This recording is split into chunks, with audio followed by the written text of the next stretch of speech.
Hello, hello, hello, everyone. Shalom. It is great to be back with you. So, the last 2 weeks, I had some speakers and they were fantastic. It was really a lot of fun. And I got to hang out with Aaron Lipkin this past weekend. It was great. It was at a conference in Colorado Springs. Wonderful man. And we're going to have him back on one of these days because he brought a very cool theory, and I want him to share that with all of you guys. All right. So be looking for that the next couple weeks or so. Today, I'm going to take your Bible questions because it's been 2 whole weeks without taking them. And gee, I missed them. All right. So I just want to remind you that you can go and get the Way Congregation app at your Apple Store or Google Store and download it to your phone. And you can put your questions in there, and I will go back, which is what I'm going to do right now. I'm going to go back into the app and look at those and answer your questions. Otherwise, you can submit them right here on the channel while we're doing this live. So it's either way, you can do that. If you want to sow into this ministry, you can go to patreon.com/Doug Hamp, and you can give little as $2 a month or as much as you want. Really, it is a huge help. I'm greatly appreciative of everyone who gives. Thank you to all the donors and the patrons out there. So a big shout out to you guys. Thank you so much. That's how I keep doing this. So thank you guys. Thank you. All right, let's jump in. So we've got a question from Ek Legacy. He says, what do Jews believe about the afterlife? Do they believe in heaven and hell? All right. So when you say the Jews, we have to, of course, distinguish between the time around Jesus and then later when we have rabbinic Judaism. So around the time of Jesus, what you find in the New Testament is quite similar to what you have in Judaism. All right. So within the Second Temple period, there were very distinct ideas of kind of this heaven, if you will, and hell. Now, by heaven, they didn't necessarily think that we're going to be up on clouds and streets of gold, right? They didn't quite have that in their perspective. And I think even to some degree, the kind of standard Christian perspective of heaven, quote unquote, is a little bit misguided. But they definitely did believe in the resurrection. They believed that God was going to dwell with man. They believed that the earth would be restored to its former glory and to all of its pristine and wonder. And they also did believe in some kind of judgment for the unrighteous. Now, when exactly how that played out gets a little bit into some gray areas, because some people thought there was going to be just horrific suffering. We find that in some of the excuse me we find that in some of the extra biblical literature, and they seem to go maybe a little beyond what the Bible is saying. All right, but of course there's a little bit of debate about that. So yes, they did believe in those with a few exceptions, all right, and a few caveats. All right. Okay, very good. This is from Jennifer. I got a lot of questions, guys, so I need to get through these. This is from Jennifer. When people die, does it truly matter if you are buried or cremated? Does this affect the way you are risen back with Yeshua, or does it say specifically in the Bible one way or another? Jennifer, it does not matter how you go. All right, look, when you put a body in a casket, it decays and the body falls apart. All right. If somebody dies at sea, they get eaten by a shark, or maybe they're eaten by a lion, they're gone, right? There's no body to put into the ground. If someone is, killed in a house fire, there's not much of a body to put in the ground. So if burial of the body were absolutely crucial, there'd be a lot of people who would not make it because they don't have a body to speak of. Think of all the martyrs in the first couple centuries of the church that were burned at the stake. There's not much to put in the ground, right? Maybe some little bones left, but that person was burned, all right? And they died for their faith in Yeshua. So it just doesn't make any difference. And the Bible does not say whether you have to be buried or cremated. So I would encourage you, if you're facing that with a loved one, just go ahead and do whatever seems best, maybe whatever is most economical.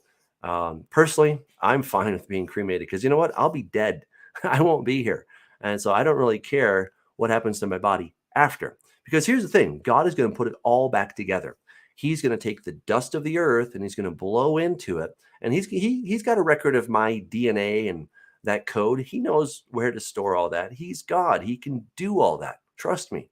He doesn't need our bodies. So he can figure it all out.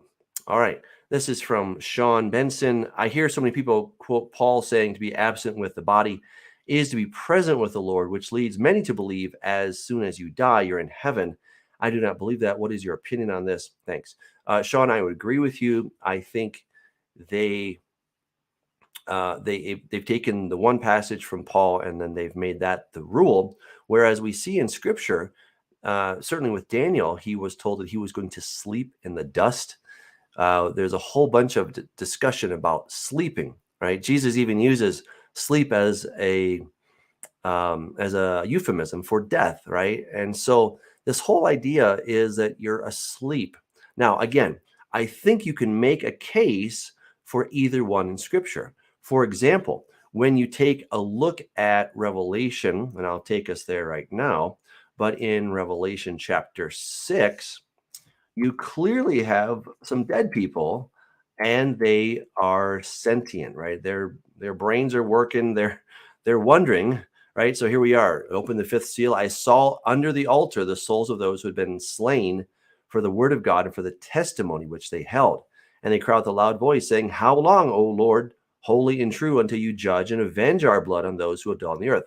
So again, these guys are dead. They do not have a body. They're just souls under the altar. It seems that you can squish a whole bunch of souls under that altar. I would presume a bunch of them, right? And the reason I would suggest that is because we're going to see that these are the same people in Revelation chapter 7. It says, then a white robe was given to each of them, and it was said that they should rest a little while longer until both the number of their fellow servants and their brethren who would be killed as they were was completed. All right, so let me go over to Revelation chapter 7. All right, so you, of course, have the 144,000 and all that amazing stuff. And then we come to this next part. He says, who are these arrayed in white robes, and where do they come from? Well, sir, you know, he said. So he said to me, these are the ones who come out of the great tribulation and washed their robes and made them white in the blood of the Lamb. Right, and there's lots and lots of these guys, right? There's just tons of them, right? You can't even number them. There's so many people. So it could be that during the tribulation, there is some special dispensation. I hate to use that word, but maybe there's some special program just for these people so that they are wide awake for the duration of this, and they're wondering how much longer. And it could be before this period that people were experiencing just sleep. But it's really difficult to make any big generalizations based on this, right? So we have the whole idea of sleeping, to be absent from the body is to be present with the Lord. But remember, if you're absent from the body, what did we just see in Revelation chapter 6? They were absent from the body. They were just souls under an altar, and they seem to be present with the Lord.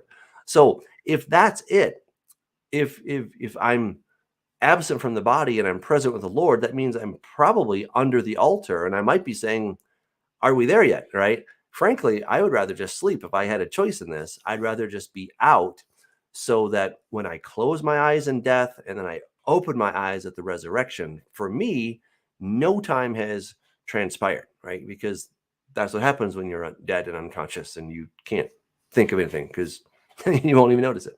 So that seems like a better deal, but it's really hard to pin this down. I know people will say, it's got to be this way or that way. I'm happy to just let it be kind of a loose thing without having to really tie this one down. All right. Thank you for that question, Sean. This is from McLegacy. Before the flood, the oldest person was Methuselah. He lived to 969. His death brought the flood, showing God's mercy, waiting for the oldest person to die first before sending the waters. After the flood, God shortened man's life to 120 years, considering Israel became a nation in 1948. What do we use to measure a generation? It's interesting that transhumanists believe man will be immortal in 2045, but keeping with God's character as seen in the flood, which is God being a merciful God, don't you think God would lengthen this time in order for souls to come to him? Well, okay, so first of all, I discussed this whole thing of what I think a generation is in Corrupting the Image Volume 1, and I also revisit that in Corrupting the Image Volume 3. So if you guys want to check that out, you can get those in either passage. Secondly, you know, that God shortened man's life. Yes, I think that's one way to look at it, but I also think that you had things that were happening on the earth, such as probably a huge release of radioactive material during and perhaps after the flood. We had all this volcanic activity that was happening, releasing a lot of radioactive material and thereby shortening the lifespan. So so that's just something to keep in mind. Also, God says to Abraham that know that your descendants will be foreigners in a land that's not their own, and then they'll and slaves, and then in the fourth generation, I will take them out. So he says 400 years, and he says the fourth generation. Simple math, that means a generation is 100 years. All right. Of course, you also have in Psalm 90, it says the time of our life, the days of our lives are 70 years, and if by reason of strength, 80. Right. So those seem to be the numbers that we have to play with. Whereas 120, I think you'd also argue that maybe from the time God stated that in Genesis chapter 6, then there were another 120 years until the waters of the flood came.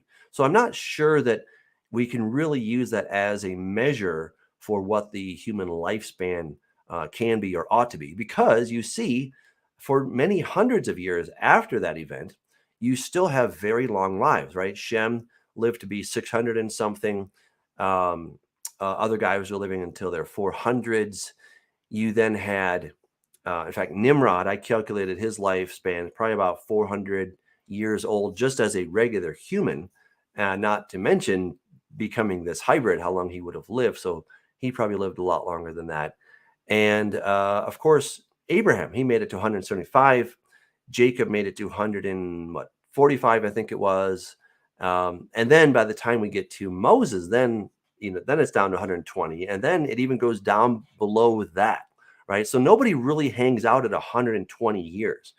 So I don't know. I'm not comfortable using the number as 120 years as the demarcation of a generation. It's possible, but I think we could get into some trouble with that. And as far as what God ought to do, well, that's up to God. All right, he's God. I can only report what I see in Scripture, and I don't see anything about him deciding to lengthen the days. If anything, he's going to shorten the time based on something that the saints do. That Jesus said those days will be shortened. So I don't see any kind of lengthening to try to get more people saved. I think that's probably the wrong way to look at that. All right. I'm going to go on here. So Chad has a question. Who all gets resurrected the first time around? Pretty sure my dad was a believer, but I'm just kind of curious on your view. Anyway, do you believe there's second chances for anybody that really never made the decision or heard about it and was just still kind of on the fence when they die? There's got to be second chances for those who've never heard of it. Well, Chad, here's what I can tell you. God is an incredibly gracious God. I know that God desires that all would come to salvation.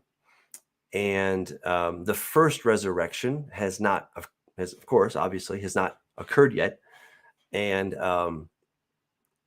I'll say this, that according to the book of Romans, chapter 2, it's not those who are hearers of the word, but those who are doers of the word, those who are doers of the Torah, right? So I think sometimes we make the litmus test or the entrance exam into the afterlife a matter of what was your doctrine, what did you believe, versus how did you act, how did you treat people. So that I think is incredibly sobering. Let's take a look at that passage, because it really warrants a look at it, because it's very powerful. So Romans chapter 2. So here we see, but in accordance with the heart of penitent heart, you are treasuring up for yourself wrath in the day of wrath and revelation, of the righteous judgment of God, who will render to each one according to his deeds, eternal life to those who by patient continuance in doing good seek for glory, honor, and immortality, but to those who are self-seeking and do not obey the truth, but obey unrighteousness, indignation and wrath, tribulation and anguish on every soul of man who does evil, of the Jew first and also of the Greek. But glory, honor, peace to everyone who works what is good, to the Jew first and also to the Greek. For there is no partiality with God. This is very powerful stuff. For as many as have sinned without law will also perish without law, and as many have sinned in the law will be judged by the law. For not the hearers of the law are just in the sight of God, but the doers of the law will be justified. And here's his example. For when Gentiles, who do not have the law, by nature do the things in the law, these, although not having the law, are a law to themselves, who show the work of the law written in their hearts, their conscience also bearing witness, and between themselves their thoughts accusing or else excusing them. So, hopefully that brings you some encouragement that it's not necessarily a theology test that each of us will face, but a life test. What was your life like? And God will be the ultimate judge of that, which is a good thing, right? And he will take everything into consideration. Again, I think far too often we have boiled it down to, well, what is your belief about God? And that's kind of a little bit arrogant, because it's to say that what I think about God is paramount to where I spend eternity. And what I think about God is based on a lot of things. It's based on where I was born, who my parents are, what church I went to. What if we happen to go to the wrong church instead of the right church? And so this is where I think we've got to be very careful that we don't just make it well, here's your belief, here's your understanding. Because, who has probably a better understanding of God than I do? Satan? I think he has a much better understanding of God than I do. He knows a whole bunch of facts about God that I don't know because I've never been in God's presence, right? So it can't just be data about God that forms my belief. It has to be more than just the data. So I'm going to stop there because I know somebody will start throwing eggs pretty soon, right? It gets in all kinds of interesting stuff. All right. This is from Christine. Shalom. Was Scott saying during Thursday's prophecy roundtable, this a couple of weeks ago, when he said that the beast would be going into the Antichrist, but not Satan, was he saying that Satan and the beast are not the same? What scriptures are the discrepancies coming from? So, Christine, I think the whole discussion there, and this was something that I was alluding to as well, something that I talk about a lot in Corrupting Image Volume 3, right? In fact, in all the Corrupting Image books, I talk about this whole idea that this individual that we may call the Antichrist, he's a person who is against God, against Jesus. He is going to transform into the beast, okay? And that word seems to be very purposeful, that he's going to have a transformation, just like Nimrod became a Gibor, so too this individual will become a Gibor. He'll become a mighty one, a hybrid, all right? And the term beast seems to embody that idea of becoming a beast, becoming a hybrid, okay? So, and my argument is that Satan and this human individual will then merge so that the beast, quote unquote, is then the avatar of Satan. He is Satan's incarnation, if you will. All right. So I know there's a lot there. It took me 3 books to write all that. So you may want to check those out as well. Okay. This is from Ed Doss. Why do so many evangelicals hold to the notion of the 1,000-year earthly reign as allegorical? Where does this belief come from? The best I can tell is that it's from 2 Peter 3:8.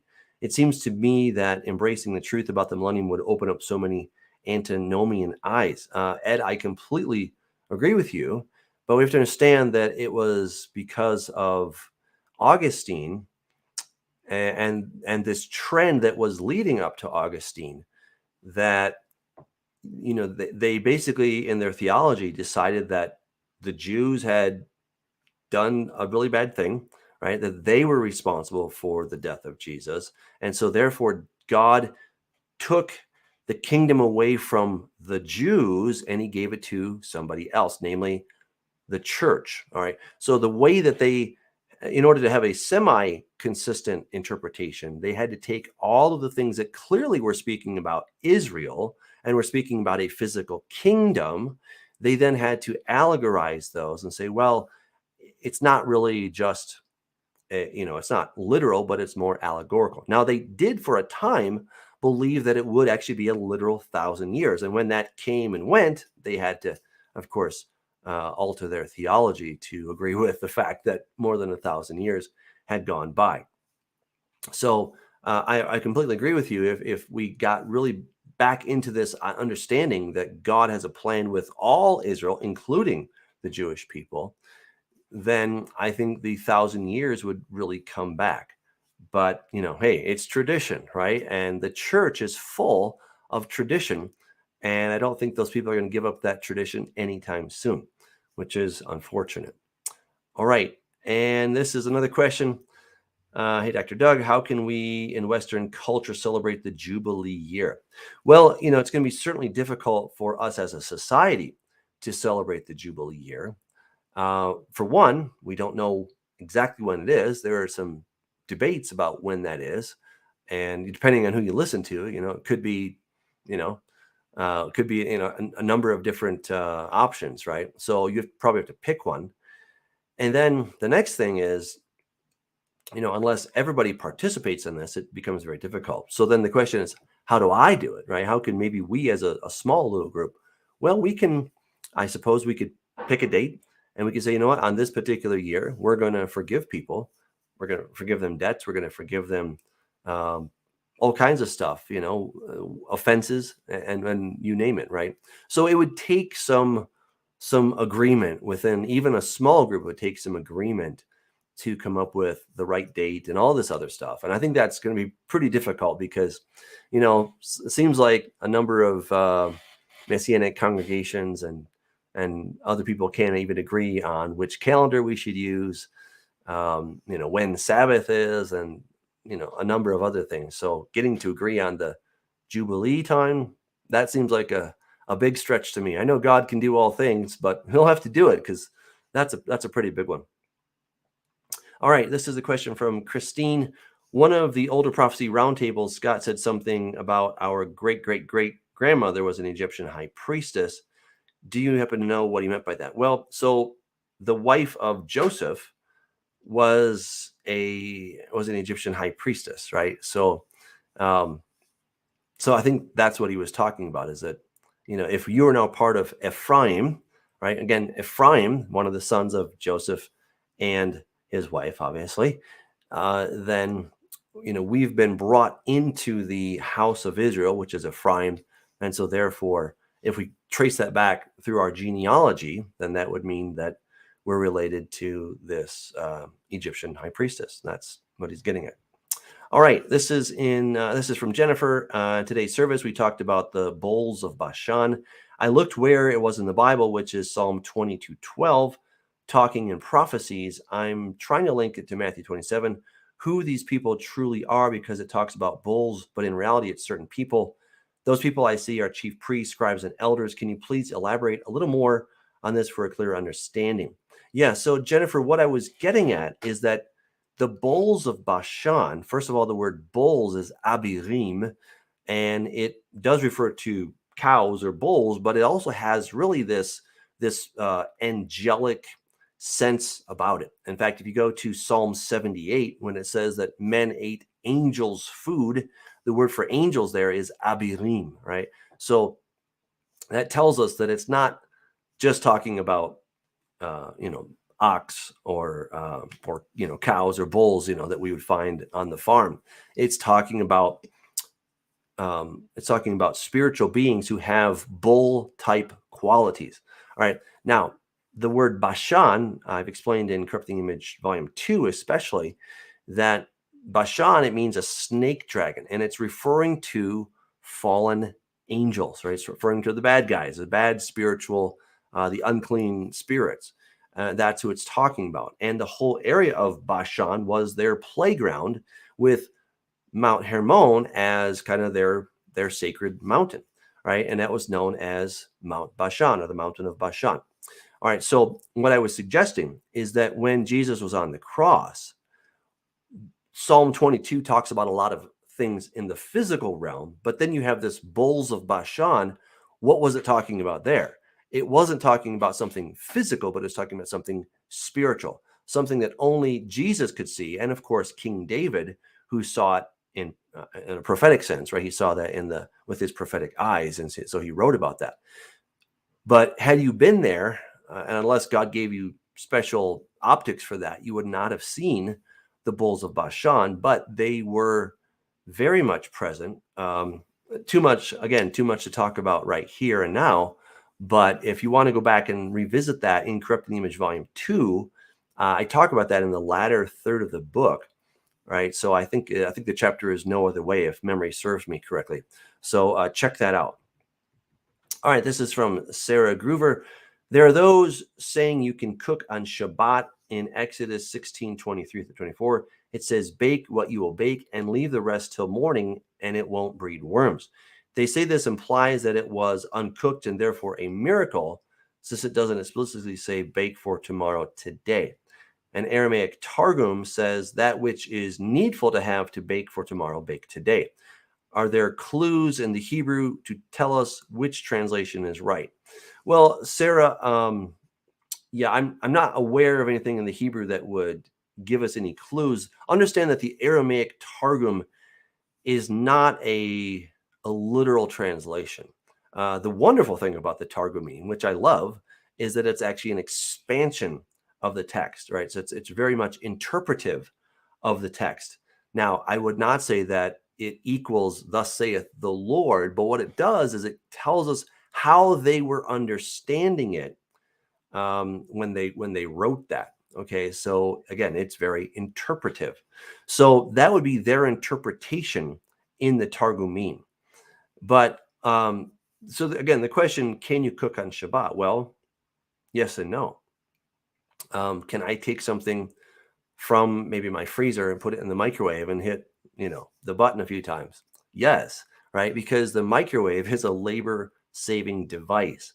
However, should I prepare a 5-course meal? No, because that's a lot of work, right? So the whole purpose of the Sabbath is to give me a day off. And if I spend it cooking all day, then I have defeated the purpose of the Sabbath, right? Because God gave this as a gift for me to enjoy. And so I want to be very circumspect about how I use that. All right. So I hope that gives you a little clarity on that question. All right. This is from Jan. She says, if God gives you a dream, does he also give you the interpretation? Well, Jan, that's a fantastic question. God gave Nebuchadnezzar a dream, but he did not give him the interpretation. All right. So that's kind of interesting. He gave Joseph some dreams, and it doesn't seem that Joseph got the interpretation until later, right? Now, maybe he did, but we're not specifically told that. We also know that Joseph had the gift of interpreting dreams, right? So he interpreted the cupbearer and the baker's dreams, and they were both 100% accurate, just like in the case of Daniel. All right, so it's not, I don't think that it's always a one-for-one thing. Sometimes you might have a dream and the interpretation may not be forthcoming. And then sometimes somebody else has a dream and then you have the interpretation.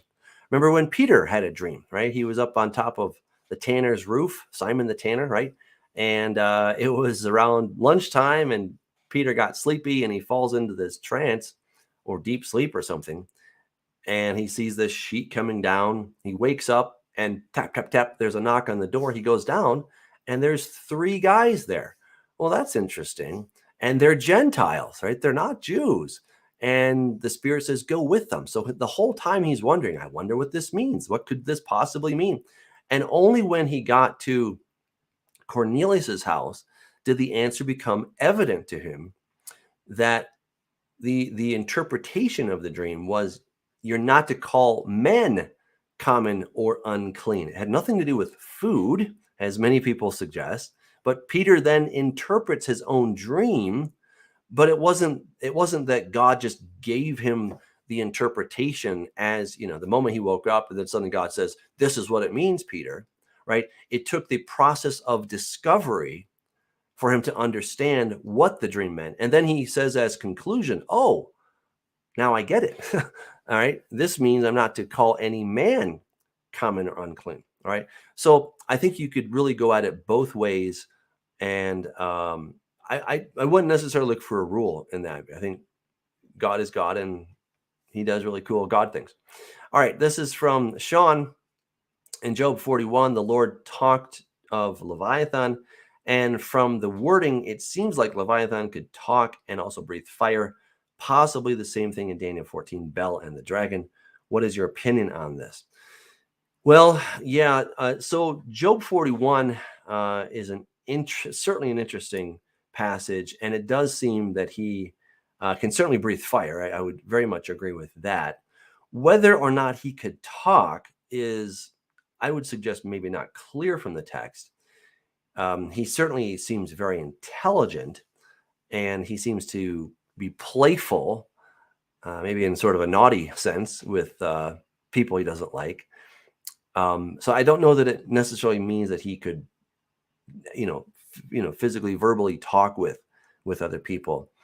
But I'm of the opinion that there were some creatures in the ancient world that we do not find on the earth today. In fact, in Job chapter 40, you have Behemoth, and I'm quite convinced that was the sauropod dinosaur, the Diplodocus, right? It had a tail about 40 feet long, which is the length of a cedar tree. And it's just this huge, huge creature. And, the sauropod dinosaur seems to really fit that description quite nicely. So as for Bel and the Dragon, I read that some years ago. I'm not up on it, so I really can't comment on that. I know the dragon gets some stuff stuck in his throat, and I think he blows up, if I remember. So yeah, I don't put a lot of stock in the extra biblical literature. It's very interesting. And it gives us insight as to what people were thinking in the Second Temple period. But as far as it being inspired or somehow we can really use that, I would do nothing more with the Second Temple literature than to say, well, here's what it says in the Bible, and here's what people are saying in the Second Temple, which helps me understand how they were interpreting it. I think it's very effective for that, but I really don't like to go any further than that. All right, this is from Iris in 1 Peter 3:19. Who are the spirits in prison that Jesus preached to? All right, let me take everybody to that passage because it's a very interesting passage. 1 Peter 3:19. All right, so I talked about this a lot in Corrupting the Image, Volume 2, which I strongly encourage you guys to get. I think you'll really dig it. It's pretty awesome stuff. So it says he also went and preached to the spirits in prison. Now, the word here, preach, is not the good news. This is not the evangelios, right? It's not the gospel, but it's more of a proclamation. So Jesus was taking a proclamation, a public message, something on public record, and he was preaching to these spirits in prison. To the spirits in prison, remember the verses don't exist, right, in the Bible. The spirits in prison who formerly were disobedient when once the divine long suffering waited in the days of Noah while the ark was being repaired, in which a few, that is 8 souls, were saved through water. All right, so you have really 2 options. You have, all the disobedient humans during that time, or it could be the spirits, the fallen angels who were doing naughty stuff and did not keep their former estate, but they went and they commingled with humanity. I lean toward the second option. I think that makes more sense. So if we go over to Jude 1:6. So the angels who did not keep their proper domain, but left their own abode, he has reserved in everlasting chains under darkness for the judgment of the great day. So these guys are in a prison. Now we see another reference to this in Isaiah 24. Let me go to verse 21. So it shall come to pass in that day that the Lord will punish on high the host of exalted ones, and on the earth the kings of the earth, and they'll be gathered together as prisoners are gathered in the pit, and will be shut up in the prison. After many days they'll be punished. So when we're thinking about this whole idea of a prison, well, it tells us right here, you got exalted ones on the earth, and then you have kings on the earth, kings of the earth, right? So both of these seem to go into this place. So I would suggest that Jesus went down and he preached to all of those unsavory, disobedient, rebellious spirits, whether human or angelic, who in the days of Noah were absolutely rebellious. And while I think it's very significant that Jesus is preaching to humans, but I think he's the ultimate slap in the face is that he was preaching this to the fallen angels, and they probably had this idea that Satan was going to get them out of jail and they'd be good. Right now, where do we actually see that they do come out? Well, that's in Revelation chapter 9, where the star fallen from heaven has the key to the abyss, and he opens it, and then all these really scary creatures come out. And I show what those look like in Corrupting Image 2 and Corrupting Image 3. Talks about 200 million of these creatures are going to come out, and they're pretty darn scary, right? So so that gives us a perspective as to what's going on there. All right, thank you. That was a great question. Let's keep on moving. This is from Joe. He says, there seem to be two Rahabs in Scripture. We all know who the good Rahab was. Who was the bad Rahab or Rahab, mentioned in places like Isaiah 51:9, Psalm 89:10, and Job 27:12. So let's take a look at Isaiah 51:9, and that will again give us a little more perspective. Isaiah 51:9. Awake, awake, put on strength, O arm of the Lord. Awake as in the ancient days, in the generations of old. Are you not the arm that cut Rahab apart and wounded the serpent? All right, so this gives us already a clue as to what's going on here, right? So we see that serpent and Rahab seem to be similar. Now, Rahab is the word for wide. All right, so there could be something else that's going on here, right? Let me get to the other passage.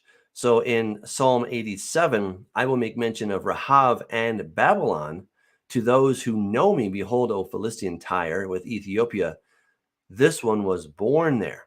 All right, so again, the word Rahab, not absolutely clear who this is. Let's take a look at the Hebrew, and maybe this will give us a little bit of some insight. So again, Rahab means breath or wide. So it could be a storm or arrogance, a mythical sea monster, or maybe it's a reference to Egypt. We do see that in the book of Ezekiel, that Egypt is sometimes referred to as some kind of a sea monster. All right, and that would kind of make sense. So it's being contrasted with Babylon. So Joe, all I can tell you is it's hard to say. Okay, it's hard to say exactly who that is. Probably it's a reference to some degree to Satan or one of his cronies. But again, I don't think it's absolutely clear whether this is talking about a physical, a physical being, an animal, or if it's talking about a spiritual being. All right, this is from Ed. Will there be fishing in the new earth? Ezekiel 47:10 seems to say so. What does that mean? There will be animal death in the new earth, right? So certainly during the millennium, there will be death. We know this because animals will be sacrificed during that time. Let's take a look at Ezekiel 47:10 for a little more clarity. So it will be that fishermen will stand by it from En Gedi to En Eglaim. There will be places for spreading their nets. Their fish will be of the same kinds as the fish of the great sea, exceedingly many. Yeah, so we're not going to all be vegetarians, for what it's worth, right? There will be eating of animals, certainly fish, but also be the sacrifice of sheep and other animals during that millennial period. Now, after the millennium, could it be that it'll be different, that we will no longer eat any kind of meat? I think that's entirely possible. It's just hard to prove it, right? It's just hard to prove at that point. So this is definitely talking about the millennium. And during the millennium, we are still eating meat, probably in lesser capacity than we were before, but still, there's the option to eat. All right. Whoops, hold on. Let me go back here. This is from Ken. In John 19:30-42, Joseph of Arimathea and Nicodemus took the body of Yeshua off the cross and wrapped his body in linen, a mixture of myrrh and aloes, about 100 pounds, and laid it in the tomb. Some women followed and saw where his body was laid, and then prepared spices and fragrant oils. Early on the first day of the week, they came bringing the spices and oils to the tomb to anoint his body. My question is this: if the body was already prepared and anointed with spices, why did the women go to anoint Yeshua's body a second time? Great question, Ken. Probably because they were in love with their Lord, right? So they wanted to do their part. Even though the guys had already done something, they wanted to do something special to show their love and affection and devotion for their Lord who had just died. All right. So I'm not aware that there's any other need in the in the law or in tradition that would have demanded that. But I think just because of their love for the Lord, they wanted to do that. All right.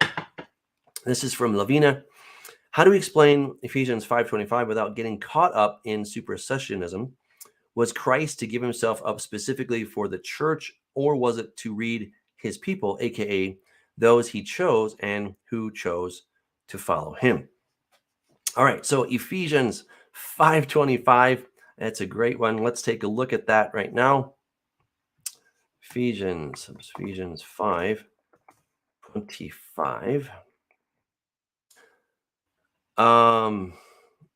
Okay, I don't know if I missed what you're looking at here, but Ephesians, make sure I got the right reference. Could be that I missed that. But okay, Ephesians 5:25. Jesus gave himself up specifically for the church. Okay, so the question, Lavina, I think kind of centers on obviously on this word church. Now, in church terminology, what we've basically had for the roughly the last 2,000 years is this brand new thing called the church that started on the day of Pentecost. But if we actually go back and look at the Greek, the word ecclesia, we find that word throughout the Septuagint. Now, some people, such as our Reformed brothers, they would say, "Well, see, the church has always been around," but I think we're putting things backwards here. Rather, think of the word church really as the assembly, the congregation, which was centered on who? Which was centered on Israel. All right. So Israel, all 12 tribes, is who Jesus died for, not specifically the church, quote unquote. Again, that's why I'm putting the quotes in there, right? But it's really for Israel. All right. So let's take a look at Ephesians chapter 2. I hope that will give a little bit more clarity on this topic. All right. So Ephesians 2, Paul is talking, he's about two groups. He's got the Gentiles and the Jews, the circumcision. Okay. So he says, remember that that the you is referring to the Gentiles, and we is referring to the Jews. So he says, remember that you once Gentiles in the flesh, at that time you were without Christ, being aliens from the commonwealth of Israel. Now, I don't know if you're aware of this, Lavina, but I and three other guys, we co-authored a book called Commonwealth of Israel Theology, because we understand that there's really a better option than just dispensational teaching or reform teaching. There's a middle ground, which is that those of us who are in the quote unquote church are really part of the commonwealth of Israel, right? So this is what Paul's talking, right? That you were without Christ, you were aliens from the commonwealth of Israel, and you were strangers from the covenants of promise, and you had no hope. And without God in the world, why would they be without God? Because God said to the northern kingdom of Israel, we find this in the book of Hosea, chapter 1, looking at verse 6. He says, I will no longer have mercy on the house of Israel, but I will utterly take them away. Yet I will have mercy on the house of Judah, and I will save them. All right. And so, speaking of Israel, call his name Lo Ami, for you are not my people, and I will not be your God. Right. But then he says, but in the days to come, the number of the children of Israel will be as the sand of the sea, which cannot be numbered or measured. And it will come to pass in the place where it was said to them, you are not my people, Lo Ami, there it shall be said to them, you are sons of the living God. All right. This is pretty exciting stuff. And he repeats this in Hosea chapter 2. So, what happened to the northern kingdom of Israel? Well, they were sent away, they were swallowed up, they were assimilated into the nations, right? We have this all over the place. Right? You can check it out in Hosea chapter 7, Hosea chapter 8, chapter 9. You also have it in 2 Kings 17, where it says that all the people of the northern kingdom were taken away by the king of Assyria, and they were actually, many of them were displaced and relocated into Babylon and other places. And it says, and that's how it is until this day, right? So they were taken away, the lion's share of the people, right? And there was a very small remnant that made it south, and they integrated into Judah, but they're a very small minority. So when we talk about these who were not God's people, we're talking about the northern kingdom, the 10 tribes known as Israel. God said, you're not my people, right? So even if some people had made it down to south, they became part of Judah. But what happened to Israel, right? How does God fix this? This is a legal issue. How does he fix it? Well, he cancels the first marriage contract, the old covenant, and he dies, and then he establishes a new marriage contract, right? So that's called the new covenant. So it's a great question. There's just a lot of moving parts to this question. So when it says that he died for his wife, the church, again, think the word ecclesia, or think the congregation, which was Israel, and he died to save her, right? She was the one who did not deserve it, but he died for her anyway. And you and I are part of that. And God is going to bring both the house of Israel and the house of Judah back together at his second coming, right? So there's still more that's yet to come. Good stuff ahead. All right. Let's keep on moving. Jamie asks, Shalom, Pastor Doug, in 2 Kings 3, 26 and 27, the king of Moab sacrifices his firstborn son after failing in his fight against Israel. After this, the text says the fury against Israel became great and Israel withdrew from the fight. Can you please comment on the significance of the sacrifice and how it affected the battle? Okay, so 2 Kings 3, let's take a look at that. 2 Kings 3:26. All right, when the king of Moab saw that the battle was too fierce for him, he took with him 700 men who drew swords to break through to the king of Edom, but they could not. Then he took his eldest son, who would have reigned in his place, and offered him as a burnt offering upon the wall. And there was great indignation against Israel, so they departed from him and returned to their own land. All right, so again, how to read this. Remember, the Bible just often records the good, the bad, and the ugly, and this is certainly ugly. But they would, in times of great trial, they would resort to human sacrifice. Now, this unfortunately was going on in Israel as well, in the land of Judah for sure, started by Solomon. So it could be that when Israel saw that this happened, they were so offended that they decided to give up the fight. It could be that they felt that there was some spiritual force that had been summoned by doing this, and so therefore they return. And it could be that they summoned a spiritual force, namely Satan or one of his high generals, who, because of this sacrifice, was able to come and to join the fight, right? That would be the whole reason, is if you give this sacrifice to the gods, then the gods will come and help you to win the battle, right? So that is entirely possible that is what's going on here. Remember, the northern kingdom of Israel were not exactly a very godly people. So, again, it could just be that spiritual forces were invoked, and Israel, for whatever reason, decided to give up on this. All right. Again, the text doesn't go into great length to tell us why they give up, but those are the options that I kind of see before us. Okay. All right. This is from Jonathan. How would you defend Mark 7:18 and 19, not declaring all food clean? What is the Greek word for clean, verb or noun? So, Jonathan, I would really encourage you to relook at Mark 7:18 and 19, because I know a lot of times this whole thing comes up, and what does the Greek say? It's so simple to answer this question, right? First of all, they were talking about hand washing. Okay, that was the whole basis of this argument that Jesus got into with the Pharisees. Secondly, when he talks about food, he's talking about food that you put into your mouth, it goes out and then it comes out the other end. Okay.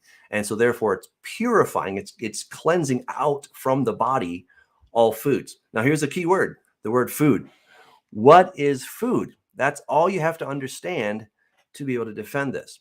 So food is defined in Leviticus chapter 11. All right. Food, God goes to great lengths to tell us what food is and what food is not. All right. So if you need to review that, I highly encourage you to do that. But here's a quick list, right? So things that are food, cow, sheep, deer, certain fish, right, that have scales, and then things that are not food. Well, pig, shrimp, eagles, and the like, right? Those are considered not food. So again, that's all we have to understand, is that he's talking about food. Okay. So once you understand it's food that we're talking about and not anything that we ingest in our modern sense, or what the Gentiles, the pagans, were ingesting, it had nothing to do with that. Just because you can stick something in your mouth doesn't make it food, right? Just talk to your 2-year-old about that when they go to the cupboard under the sink and they start putting all kinds of bleach and other things into their mouth. It doesn't make it food just because you can ingest it, right? So that's the easiest way to answer that entire question. All right, this is from Christine. God had Noah take 7 of each clean animal on the ark, so Noah and his family would have them for sacrifice and food.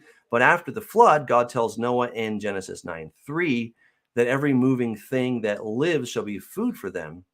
Can you please explain why God says this if God doesn't really intend for every moving thing that lives to be food? So, well, again, we just have to go with, one precept upon another, right? So God already established clean and unclean, right? So by later saying that anything that moves, he's not undoing what he said before. He didn't say, well, now you can eat unclean stuff, right? So we already have this distinction between clean and unclean, right? I think, and he makes it incredibly clear between clean and unclean. So therefore, he's now expanding, right? You have of the animals and things that creep on the ground, if they're clean versus unclean, that is already established. All right, this is from Dean. I'm curious about the use of the word tamim in Joshua 24:14 is translated as sincerity in this verse, but in most other verses as without blemish, such as Genesis 6:9, speaking of Noah. What is your best rendering or understanding of this word? Thank you. All right, Joshua 24:14. Let's take a look at that. So Joshua 24:14. Now, therefore, fear the Lord, serve him in sincerity and truth, and put away the gods which your father served on the other side of the river in Egypt. Serve the Lord. All right. Well, so yeah, as you were saying here, bat tamim. Okay, so bet tamim. So without spot or blemish, right? So serve the Lord, fear the Lord, serve him without spot or blemish, right? So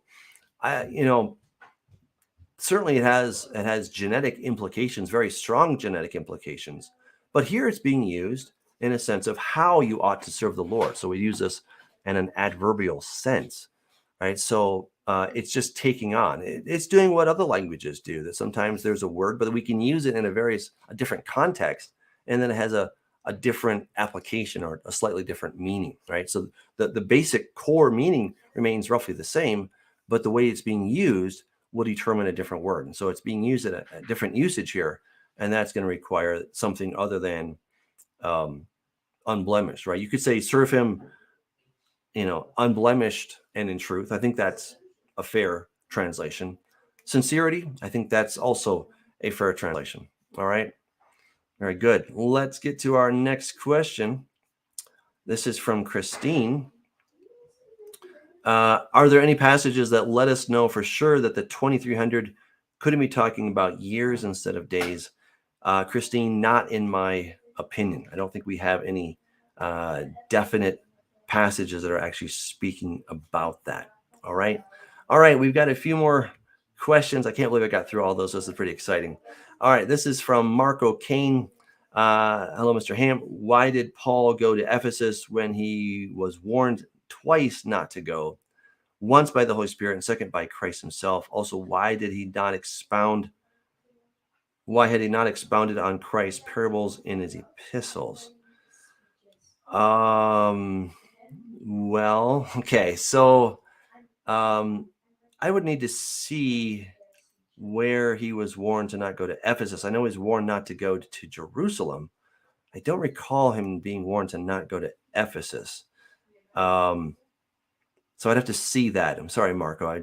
I'm not pulling it up at the moment. As far as we don't know that he did not expound on Christ's parables in his teachings, right? Now, remember that the epistles were written not just as didactic instruction. They already had something for that. That was called the Torah, right? And that's what Paul was teaching when he went to these places, is he was teaching Torah, right? And he was, of course, teaching Torah to Gentiles who were coming in through the door called Christ. Now, the reason for his epistles was not to reteach them Torah, because he'd done that, right? The time that he spent there. He spent roughly 2 years in Ephesus, and he was teaching what? He was teaching Moses. He was teaching the Bible. He was teaching what they had, which was Torah, right? So that's very significant. Now, in the letters, there are problems that come up, and so he's addressing those problems, and he's often summarizing his statements so that people can get it, right? That's the basic idea. So he's not going to just do a rehash of what Jesus was teaching. He already did that when he was there, and it took him oftentimes years to teach all that stuff. But in the letters, there's a specific problem or issue that he's dealing with, and that is why you don't see him just regurgitating the things that Jesus said. Okay. Let's see. This is from David. Calamus in King James is kana in Hebrew. Is this the same as cannabosim, cannabis? Isaiah 43:24. Not saying get high to find Yehovah, but more CBD anointing oil. It's a common Oregon controversial topic. Oh, this is fun. Finally, a new question. Isaiah 43:24. Let's take a look at Isaiah 43. All right, 43:24. All right. You have bought me no sweet cane. All right. Lo kaniti li ba kesef kane vechelev. Yeah, I don't know. I don't know. Ba kesef. I mean, kesef is just silver of care. Cane. Reed stock. I don't know. That seems like a really tricky one. I don't see any evidence of cannabis there. Not in my opinion. So I don't know. Probably that one requires a lot more time to muse on that question. That's quite an issue. All right, this is from CZ. What do Orthodox Jews today believe about the sin problem, since they don't do sacrifices and they don't believe in Jesus as their sacrifice? Where are they looking for their salvation? So it was determined in the first century that instead of sacrifice, God requires mercy, which is true to a large extent, okay? That God is not excited about endless sacrifices, okay? In fact, he's like, I don't want any more of your sacrifices. I want a change of heart. So I think they're partly correct in that. Now, I understand that there is a sin problem, and what many Jews will do is on the day of Yom Kippur, they'll spend a lot of time doing introspection, which I do as well. and they have this whole Ne'ilah service, right? They have the I'm trying to remember the name of it, but it's escaping me at the moment. But where they're going through and they're trying to bring up everything that they could possibly remember that they've done and say, I'm really sorry about this. Okay. And I think there's a lot of merit to doing that. However, for me as a messianic, I believe that, not only am I bringing these things up, but I'm now forgiven because of what Yeshua did. So I would agree that they do have a problem. Um, and I think this bothers them a little bit, but it doesn't seem to bother them too much, right? So they're trying to do it through mitzvot. They're trying to do a lot of good works. And again, I'm not against good works. I think good works are great, but you'll never do enough to try to earn your way to heaven, right? And from what I've understood, sometimes when a great sage will die, there seems to be a little consternation. Did I do enough? Was I good enough? Right? And I think, yeah, I can see why they would be asking that question, because it doesn't seem to be quite resolved. Whereas, we certainly have a strong resolution that, Jesus forgave us. But again, we're painting very broadly here. These are big brush strokes. I'm talking about a very zealous Jew who is in love with the God of Abraham, Isaac, and Jacob. They understand that God is forgiving as well. So it's hard to say, right? And then there's a whole question of the old marriage contract and then the new marriage contract. There's a lot to that. So I'm going to, that's all. That's the best I can do for now. All right. This is Amir. I'm Kirby the best. Hey, Doug, can you explain in more detail what you mean when you say you shouldn't hoard money? Thank you. Well, there's nothing wrong with saving money, right? But think of a hoarder, right? I've gone into the homes of people where they've got way too many packets of sugar. Like they're just hoarding everything that they've ever come in contact with. The whole idea in the Bible is give away things, right? So if you have money, great, right? But be generous with that money. If you have time, be generous with that time. Whatever resource God has given you, be generous with that, and He'll give you more of that, right? So again, there's always a time, right? We see in Ecclesiastes, there's a time for everything under the sun, right? There's a time to pick up stones, and there's a time to throw stones, right? There's a time for saving, there's a time for spending. But a hoarder is somebody who typically doesn't spend very much, but they keep getting more and more and more and more. Whereas when we're in God, we know that He is the giver, and we don't need to just get things and just say, okay, this is mine. I'm never going to let it go. I'm going to hold on to it forever. Whereas if God has given me this, He'll give me more, right? And so I should be able to spend freely or to give freely to those in need. All right. Very good. Okay, looks like there's a little discussion there. Okay, question. Is the American Jew really another mistranslation from the Hebrew because there is no letter J in the Bible? Well, I don't think Jew is a mistranslation. I think there's a misunderstanding by people that make big claims when they don't understand language.